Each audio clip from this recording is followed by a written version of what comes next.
राधे राधे, जय श्री कृष्णा, ओम साई राम। कैसे हैं आप सब? हमेशा की तरह हंसते खेलते मुस्कुराते ऐसे ही रहा करो।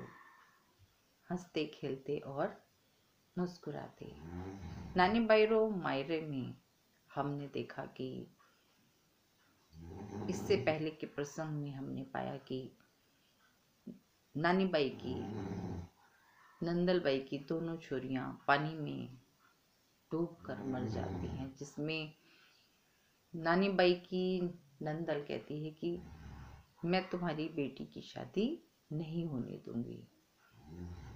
इस पर नानी बाई अपने पिताजी के पास जाती है और कहती है कि पिताजी, नंदल बाई ने अगर कह दिया तो समझ लो वो शादी नहीं होने देगी। इकलौती है, लाडली है।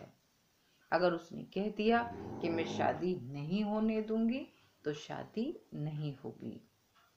अब नरसिंह जी कहते हैं चल अच्छा है, ना शादी होगी और ना ही मायरे की टेंशन होगी, कम से कम पीछा छूटा। नानी बाई कहती है कि आप कैसे पिता हैं? मेरी बेटी की शादी है पिताजी, कुछ कीजिए। नरसिंह जी कहते हैं कि मैं क्या कर सकता हूँ, करने वाले तो मेरे सर्जनहार हैं, ठाकुर जी हैं, उन्हीं से गुहार लगाएंगे। चलो। नानी बाई अपने पिताजी के साथ पहुंचती हैं और वहां पर देखते हैं नरसिंह जी की, नंदल बाई की दोनों छोरियां पानी में डूबकर खत्म, तैर रही हैं ऊपर ऐसे ऐसे। अब नरसिंह जी देखते हैं वहां का माहौल बहुत ज्यादा एकदम तनावपूर्ण हो चुका था और लग रहा था कि पता नहीं अगले पल और क्या होगा। ऐसे में नरसिंह जी ठाकुर जी से गुहार लगाते हैं और प्रार्थना करते हैं। जद नरसिंह मेहता जी ने करुणा करी, जद नरसिंह मेहता जी ने करुणा करी, अरे मरियोड़ी छोरिया ने पाछे जीवा ही हरी। जैसे ही नरसिंह जी ने ठाकुर जी से प्रार्थना करी, दोनों लड़कियां जीवित हो उठी और उठते ही दोनों माँ माँ करके अपनी माँ से लिपट गई। माँ अपनी दोनों बेटियों को जीवित देखकर निहाल हो जाती है और नरसिंह जी के सामने हाथ जोड़ देती है। अब मरी हुई बेटियां जीवित हो गईं, ये जान के वहां सभी लोग बहुत बहुत हैरान थे, बहुत अचंभे में थे कि ये सब नरसिंह जी ने किया। इतने पहुंचे भक्त है नरसिंह जी। अब नानी बाई की जो सासू थी वो विचार करने लगी कि मरी हुई जीवित हो सकती हैं तो जिंदे भी नरसिंह जी बेचारे देख रहे हैं, करें तो करें क्या, खड़े हैं। अब ऐसे में नरसिंह जी के सामने नानी बाई की सास कहती है समधी जी जिम मरने चालो, जिम मरने। तो नरसिंह जी कहते हैं मैं तो पहले से ही जिमने के लिए आपने बुलाया था, पर आप ही मेरे साथ मजाक कर रही थी। कहती पुरानी बातों को भूल जाओ समधी जी, जो हुआ उसे उसे सब भूल जाओ, अब बस आप जिमने के वास्ते चलो। कहते हैं ठीक है। महाराज, सबसे अहम चीज देखिए, लड़कियां जीवित हो गईं और सास भी हाथ पांव जुड़े। ब्याई जी राजी हुआ, आया नरसिंह पास, जीमन की गुहार करे। मारे महाराज, ब्याई जी राजी हुआ आया नरसी पास, जीमन की मनुहार करे माई नानी बाई रो सास, नानी बाई रो सास। जद नरसी मेहता जी ने करुणा करी, मरियोड़ी छोरिया ने पछे जीवा ही हरी। चमत्कार को नमस्कार। लड़कियां जीवित और घर का माहौल नरसी जी के लिए भी पूरा चेंज। अब क्या था? ब्याई जी राजी हुआ आया नरसी पास, जीमन की मनुहार करे नानी बाई की सास। कितना विचित्र हो गया एकदम माहौल, चेंज। भोजन के लिए लेके जाती हैं। अब जब भोजन के लिए लेकर जाती हैं तो देखिए वहां पे क्या होता है। श्री रंग जी हाथ जोड़ के स्वागत करते हैं, आओ जी कहते हैं। और जैसे ही नरसी जी बैठने लगते हैं, कहते नरसी जी आपका यहाँ पर नहीं, पीछे वाले उस पे लगा है। यानी कि एक ही पंडाल में आधा पोर्शन इधर और आधा पोर्शन इधर, एक बीच में टेंट लगा दिया ताकि कोई ये ना समझ पाए कि ये नरसी जी को क्या भोजन दिया। क्या नरसी जी को बोला आपका उधर भोज। नरसी जी अपने 16 सूरज स्वामी समेत बैठ जाते हैं। अब जब वो बैठ जाते हैं और उनके सामने थालियां आती हैं भोजन की, तो महाराज 4 दिन की बासी खिचड़ी नरसी जी समेत 16 सूरज स्वामियों के सामने। नरसी जी का वह महाराज ऐसे कर करके, सर्दी का समय, ऐसे भोजन में ऐसे उंगली लगाए, उंगली ना जाए। उन्हें तो दिखता नहीं था 16 सूरज स्वामी को, पर नरसी जी तो देख पा रहे थे। कहते महाराज, कहते ही ठाकुर जी कमाल है, 4 दिन बाद तो जीमने के लिए बुलाया और उसमें भी 4 दिन की पुरानी बासी खिचड़ी। नरसी जी कहते हैं ठाकुर जी मैंने जब भी भोग लगाया है ना, खाना खाया है, तो पहले आपको जिमाया है, तो पहले आप खाएंगे। अगर आपको चल गई तो हमें भी चल गई। अब तो ठाकुर जी जैसे ही एक तुलसी का भोग ऐसे करके लगाया, सबकी थालियों में 56 प्रकार का भोग थालियों में सज के तैयार हो गया। 56 प्रकार का भोग। सोचिए, कहाँ 4 दिन की खिचड़ी और कहाँ 56 प्रकार का भोज। 56 प्रकार का भोज मतलब आप समझ सकते हो। जब सबने ऐसे ऐसे करा तो बोले हमारी थालियों में तो बहुत कुछ है, बहुत कुछ है। पहले क्यों इतना टाइट था? नरसी जी मुस्कुराए, नरसी जी मुस्कुराए। क्यों? धर तुलसी अर्पण करी, आरोग्यो बलबीर, गरम हो गई खिचड़ी, चावल हो गया खीर।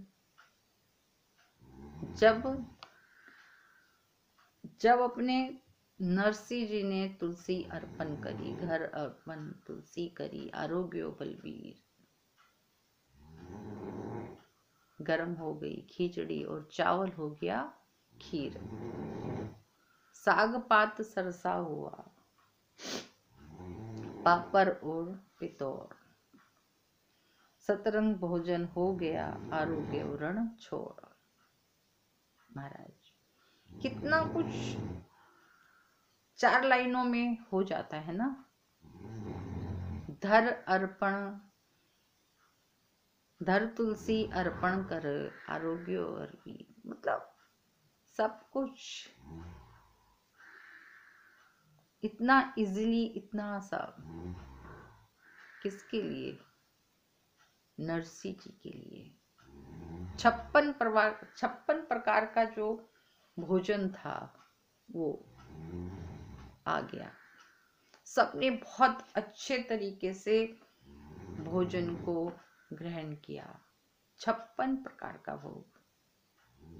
अब जब 56 प्रकार का भोग नरसिंह जी ने किया, 16 स्वामियों ने किया, तो वो 4 दिन के भूखे थे। इतने स्वाद से खाए और ऐसे। अब आवाज आए अलग अलग। रिश्तेदारों ने कहा ऐसा क्या दे दिया नरसिंह जी को और इन 16 स्वामियों को जो ऐसे सपड़ सपड़ करके खा रहे हैं। उन्होंने कहा कि देखे तो।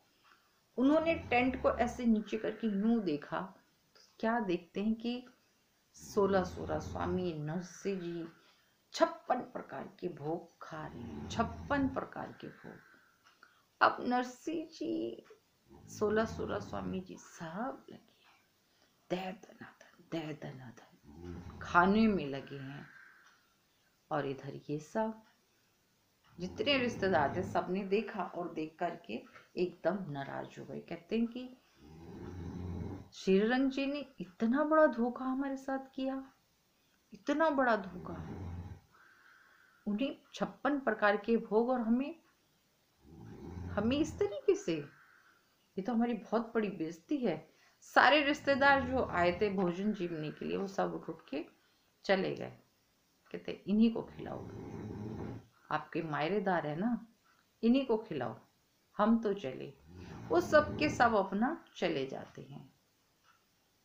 देखिए ना कितनी विचित्र बात है। 4 दिन की खिचड़ी 16 स्वामी सबका भोजन परिवर्तन ठाकुर जी ने कर दिया। ऐसे ही होता है महाराज, यही विधि है। अब नरसिंह जी जब भोजन जिम के बाहर आते हैं तो क्या देखते हैं कि श्रीरंग जी सबसे हाथ जोड़ रहे हैं कि नहीं नहीं यार, वो नरसिंह तो मतलब बहुत ही बड़ा जादूगर है। हमने तो 4 दिन की बासी खिचड़ी दी थी, परंतु कोई भी रिश्तेदार मानने को तैयार नहीं और सबके सब चले गए। नरसिंह जी मुस्कुराते हैं, वाह, सब चले गए। अब श्रीरंग जी जाते हुए नरसिंह जी को देखते हैं, कहते हैं राधे राधे जय श्री कृष्णा। बड़ा गुस्से में देखते हैं। अब नरसिंह जी बाहर आके कहते हैं कि अब डेरे पे नहीं जाएंगे, मार्केट चलेंगे, बाजार घूमेंगे, राधे कृष्ण के भजन करेंगे। 4 दिन बाद भोजन मिला है ना, तो 4 दिन भोजन का मतलब हो जाता है कि अच्छे से खाएंगे पिएंगे और अच्छे से खा पी लिया है तो जो खाया पिया है उसे हम बचाएंगे। तो इस तरीके से वो मार्केट बाजार घूमने के लिए निकल जाते हैं। अब इतना बड़ा हुजूम देख के श्रीरंग जी कहते हैं कि महाराज ये तो मेरी बहुत ज्यादा बेइज्जती करवा देगा। अगर ऐसे ही ये गया तो उन्हें समझ में नहीं आता कि वो क्या करें। वो एक ही बात सोचते हैं, अगर ऐसे गए तो मेरी बहुत घनी बेइज्जती, क्या किया जाए। अब ऐसे में वो विचार करते हैं कि किसी भी तरीके से इनको रोका जाए, किसी भी तरीके से इनको रोका जाए। अब वो यही विचार बनाते हैं इनको रोक लें तो कैसा। नरसिंह जी 16 स्वामी बाजार में अपना नाचते कूदते जैसे निकले तो उनके श्रीरंग जी के जो सेक्रेटरी थे उनको बहुत ज्यादा मुनीम को बुरा लगा।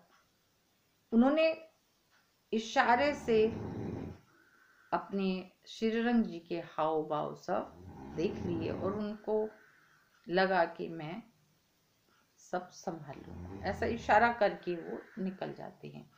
और वहां जाके नरसिंह जी को कहते हैं कि नरसिंह जी आप यहाँ पर हो, नाच गा रहे हो, भजन कीर्तन कर रहे हो। अरे वहां तुम्हारे ठाकुर जी तुम्हारे डेरे पे तुम्हारा इंतजार कर रहे हैं, आप यहाँ कर क्या रहे हो। कहते हैं अच्छा,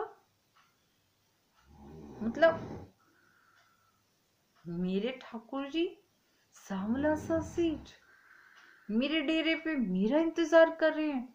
बोले हाँ, कर क्या रहे हो यहाँ?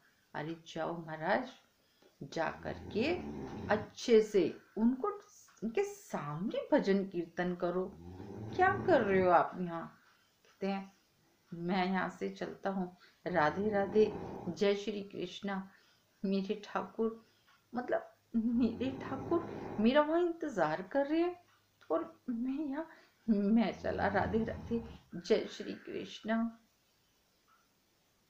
मेरी तरफ से भी राधे राधे, जय श्री कृष्णा।